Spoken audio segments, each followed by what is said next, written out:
તો મિત્રો સ્વાગત છે તમારું અમારા નવા વિડીયોમાં. જે વિડીયોનો તમે રાહ જોઈ રહ્યા હતા કે અમારું જીમ ટૂર ક્યારે આવશે. તો આજે મેં તમને પહેલાં અમારું જીમ ટૂર બતાવશું, પણ થોડીક વાત હું તમને ક્લિયર કરી દઉં કે અમારે આટલામાંથી કોઈને કેમેરા અમે બોલવાની આદત છે નહીં. તો અમે બોલી અને અમારા મોઢા કરતાં અમે જે કામ કર્યું છે અને તમને બતાવી એ જોવામાં તમે વધારે ધ્યાન દીજો. તો હું તમને टाइम તમારો બગાડ્યા વગર પહેલા જીમ ટૂર કરાવું. चलो भाई देखो अब मैं क्या करता हूँ. તો કે એવું બધું ખાસ કામ તો મેં નથી કર્યું, પણ જે કર્યું એ તમને બતાવી દઈએ. તો અમારો એન્ટ્રન્સ હતો, આ છે જીમનો એરિયો ટોટલ. અહીંયા અમારા હનુમાન દાદા બેઠા છે. જો અમે અહીંયા આવીને પહેલાં ત્યાં દીવા અગરબત્તી કરીને પૈગે લાગીને પછી જ આગળ કામ ચાલુ કરી, વોર્મઅપ. આ અમે જે પુલઅપ બાર બનાવ્યું હતું એની ગ્રીપ તો તૂટી જાય છે, પણ એ તો કંઈ વાંધો નહીં, બીજી લગાવી દઈશું. અમારું બેકનું મશીન છે. તો કઈ રીતે કામ કરે તમારે જોવું હોય તો રંજીતભાઈ બેહીને દેખાડી દઈશ. જોઈ લો. એમના માટે જ બહુ ઈઝી છે, પણ વજન આનો ઘણો ઓછો વજન નથી આનું. આ મશીન પણ એનું જ છે, બેકનું. 35 કિલો. હા, ટોટલ આનો વજન તો ટોટલ 35 કિલો છે. આનો વજન પણ ઓછો નથી. આ રંજીતભાઈ બહુ આસાનીથી ઉપાડી લે, પણ બધેથી ઉપાડવું કે અઘરું છે, બધેથી ન ઉપડે. આ બાજુ તો આટલી જે જગ્યા પડી ને, અમારે ત્યાં અખાડો બનાવવાનો ટોટલ ખોદીને કમ્પ્લીટ કરીને. આ બેન્ચ અહીંથી બેન્ચ બનાવી છે. આ તમને એમ લાગતું છે કે ઓટો બોટો, પણ ઓટો નથી. બધા જજી કસરત જ અમારે આના ઉપર થાય. જો આ બાર રહ્યું, બધા જજી કસરત જ અમારે આના ઉપર થાય.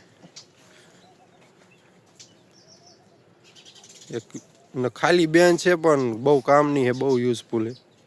આ અમારા બધા ડમ્બલ હજી આ તો કોથરામાં પીડાઈ છે, જેમ બહુ ઓછા વજન વાળાથી બાય નાખાય. રંજીતભાઈ ઉપર લીધા. આ કેટલા કિલોનો છે રંજીતભાઈ ડમ્બલ? 11 કિલોના. આ 9 કિલોના છે, નીચે પડ્યા 11. હા, આ 11 કિલોના અને રંજીતભાઈ જે કરે 9 કિલોના. આ બધા ડમ્બલ જો 11 કિલો. રંજીતભાઈ તેમ ઉપાઈ લે ને 2.5 કિલોના ડમ્બલ એ રીતે હાવ આસાનીથી. હા ભાઈ કિલો. આ 3 પ્લેટો બનાવી. હજી જો હરવે પ્લેટો વધારી દેવાની છે એવું. મિત્રો મળશું આપણે એક નવા વિડીયોમાં આગળ, પણ એ પહેલાં હું તમને હજી એક વાત કરી દઉં કે અમે 75 હાર્ડ ડે ચેલેન્જ આવી લેવાના છીએ ચારેય મિત્રો. એટલે ડેઈલી શોર્ટ વિડીયો આવશે. આ તો તમને જે જીમ ટૂર બતાવવાનો તે બતાવી દઈશું, અને અમે જે એક્સરસાઇઝ કરીશી, જે પણ વર્કઆઉટ પ્લાન એ બધો તમને શોર્ટમાં જ બતાવી દઈશું. આ તો તમને જે કીધેલું હતું કે જીમ બતાવવાની છે, તો બધી બતાવી દીધી છે, તેમ જોઈ લો. હરવે એમાં ઇમ્પ્રુવમેન્ટ કરતા રહીશું. અમારે જે કાંઈ લેગનું મશીન પણ બનાવવાનું એ પણ બનાવી નાખશું. અહીંયા આ બધું ખોદીને અખાડો બનાવવાનો એ પણ બનાવી વાળશું. અને હજી પ્લેટું થોડીક બનાવવાની છે. પછી ઓલે આપણે આ બેન્ચ છે ને એના પાસે બીજી બેન્ચ બનાવવાની, જે ઇન્કલાઇન બેન્ચ હોય, જે કે આમ સીધા ભાઈએ કે એ પ્રમાણે. અને ઓલામાં પણ હજી સુધારા વધારા થોડાક કરવાના છે બેકના મશીનમાં. હાલો હું તમને હવે દેખાડું કે અમે જે આ તમે પાઇન જોવો હો પાછળ, એ વાટીને એમ ક્યાંથી લાયા ને બધી તમને દેખાડું. જો કે મહેનત તો આમાં જાયજી મહેનત તો અમારે બધી આમ જ થઈ છે. આ ફરતી પાઇન જે લગાવી છે એ હું તમને જગ્યા બતાવું કે એમ ચાથી વાટીને લાયા છે. તો પેલા બાઇક લઈને એમ ડાયરેક્ટ અહીંયા જઈ નદીમાં વાઢી તો તમને નદીમાં લઈ જઈને દેખાડું કે કેટલી મહેનત થઈ, એટલે તમને ખબર પડે.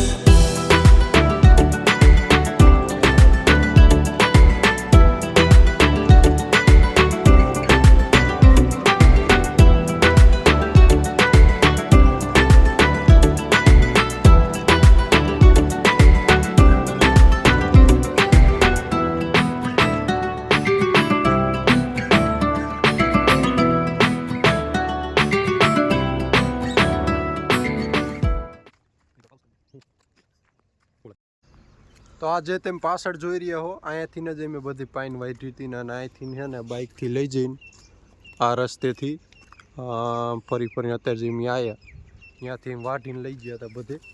હા તેમ જો અત્યારે તો જો કે પાયસી ઉગી જઈ છે બધી, પણ આ બધી એમ વાઢી હતી. જો અત્યારે હું થોડીક અહીં ક્લિપો હતક નાખી દીધી. તમે આગલા વિડીયો બધા જો તેમાં તમને ખબર પડશે. એમ બધા વિડીયો નાખ્યા પાર્ટ જેટલી જીમ બનાવીને ને બધા અહીંયાથી પાઇન વાઢી હતી. અને અહીંયાથી બાઇકમાં લઈ જઈને ત્યાં થાય રીતે જો કે આ લીલી હતી એટલે વજન એટલો થતો આનો. એટલે મહેનત તો ઘણી થઈ છે એવું નથી, આમાં જીવ જંતુ બધું પડ્યું હોય અંદર, પણ કરવું એ તો કરવું જ. એટલે અત્યારે હું તમને ક્લિપો એમ મૂકી દઉં તેમ જોઈ લીજો, અને તમે એ ન જોયો તો આગલા વિડીયો જોઈ આવજો. એમાં બધું અમે દેખાડ્યું છે કઈ રીતે એમ કામ કર્યું, કેટલા પાર્ટ, ટોટલ 8 પાર્ટ બનાવ્યા છે A to Z. જ્યાંથી જીમમાં કંઈ નહોતું ત્યાંથી લઈને બધું દેખાડ્યું છે જેટલું બનાવ્યું એટલું. તો અત્યારે હું તમને પાછા જીમે લઈ જાઉં અને જીમે લઈ જઈને હજી તમને થોડુંક દેખાડું સુધારા વધારા કરવાનું એનું કામ જેટલું કર્યું એ. મંદિર દેખાડું તમને કે મંદિર પહેલાં કેવું હતું અને પછી કેવું બનાવ્યું. તો ચાલો પાછા અહીંયા જઈએ આપણે.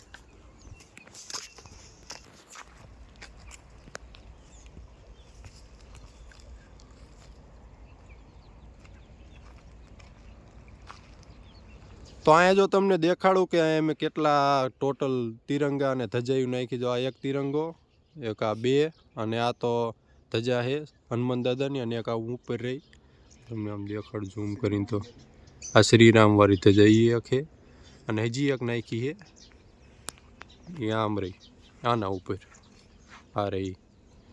ટોટલ અમે 4 ધજાયું અને તિરંગા ટોટલ 4 નાખેલું છે. અને તમને મંદિર દેખાડું તો મંદિર પહેલાં કેવું હતું નહીં તેમ જો આગલા વિડીયો જોઈશ તમને ખબર છે. એમાં પણ કલર કામ કરેલું છે, એની ક્લિપ હું બધી નાખી દઈશ. પણ આખા વિડીયો જોઈ તમારે અમારા ચેનલ ઉપર જઈને તેમ આખા વિડીયો પણ જોઈ શકો. જો અમે સુધારા વધારે કર્યા. અત્યારે જો રંજીતભાઈ હોતા કાંઈ આવીને વર્કઆઉટ પતાવી દીધું છે, એટલે અમારે બધાનું વર્કઆઉટ તો અત્યારે પૂરું થઈ ગયું છે. તો અમારે ચારેયનો વિચાર તો એવો છે કે 75 હાર્ડ ડે ચેલેન્જ લેવાનો હોય ને 75 શોટ નાખશું ડેઈલી, અને 75 અને બધા રૂલ હારે પૂરો કરવાનો છે ચેલેન્જ. એવું નથી કે એમાં રૂલ બ્રેક થાય છે. જો અમે 4 આવશું તો એક પણ ગેરહાજર નહીં. તો મિત્રો તમને એમ લાગતું હશે કે આટલા મોડા વર્કઆઉટ કરવા કેમ આવ્યો, તો કે મોડા એમ નથી આવતા, એમ આવી તો સવારે 4:30.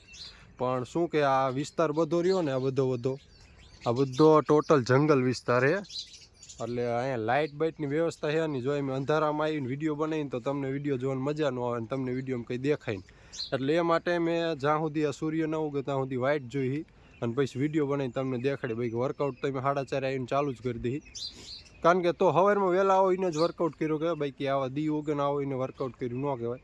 અને જે અમે વર્કઆઉટ કર્યું એની થોડી ક્લિપો તમને આમાં એડ કરી દઉં, જો તમે જોઈજો. અને પછી તમે કહેજો જો તમને એ વિડીયોમાં મજા આવે તો એમ એ ટાણે પણ વિડીયો ઉતારશું, નકર આ ટાણું રાખશું. બરાબર. તો હવે મળશું આપણે આગલા વિડીયોમાં. જય બજરંગબલી, જય શ્રી રામ.